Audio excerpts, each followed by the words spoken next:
한반도는 세계에서 가장 높은 군사적 긴장 속에 놓인 지역 중 하나다.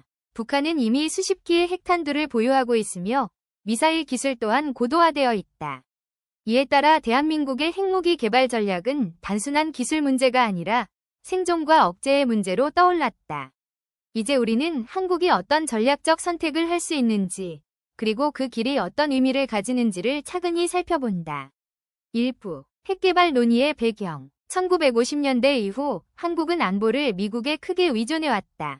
한미동맹의 핵심은 바로 미국의 확장 억제, 이른바 해부산이다. 미국의 핵전력이 북한의 공격을 억제해줄 것이라는 믿음이 지난 수십 년간 한국 안보의 중심이었다. 그러나 21세기 들어 상황은 달라졌다. 북한은 장거리 탄도미사일을 실험하고 소형화된 전술핵을 실전 배치하기 시작했다. 중국과 러시아는 미국의 전략자산 전개에 민감하게 반응하며 동북아의 군비 경쟁이 점점 치열해졌다. 이 모든 상황 속에서 국민들은 묻기 시작했다. 우리도 스스로를 지킬 수 있는 힘이 있어야 하지 않는가? 그 물음이 바로 한국형 핵무기 개발 전략의 출발점이다. 2부 국제적 제약과 현실. 대한민국은 핵비확산 조약 NPT의 회원국이다. 이 조약은 핵무기 개발과 보유를 명백히 금지한다. 따라서 한국이 직접적인 핵무장을 추진하는 것은 국제법상 큰 도전이 된다. 하지만 동시에 한국은 세계 최고 수준의 원자력 기술을 보유하고 있다.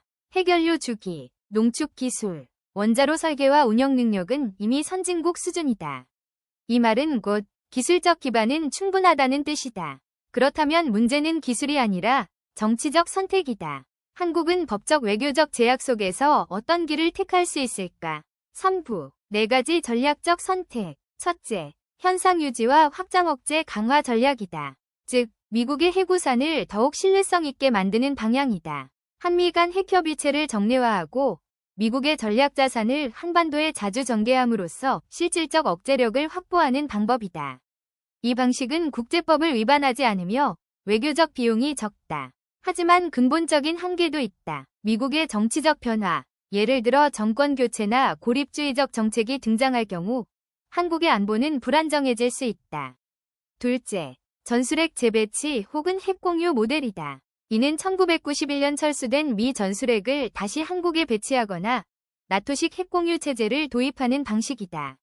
이 경우 한국은 미국의 핵무기를 공동 관리하거나 비상시 투하수단을 제공하는 역할을 한다. 이 방법은 즉각적인 억제력을 제공하지만 중국과 북한의 강한 반발을 불러올 수 있다.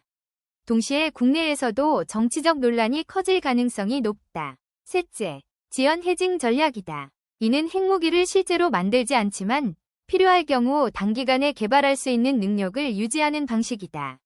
즉, 핵연료 처리 기술과 연구개발 인프라를 강화해 잠재적 억제력을 확보하는 것이다.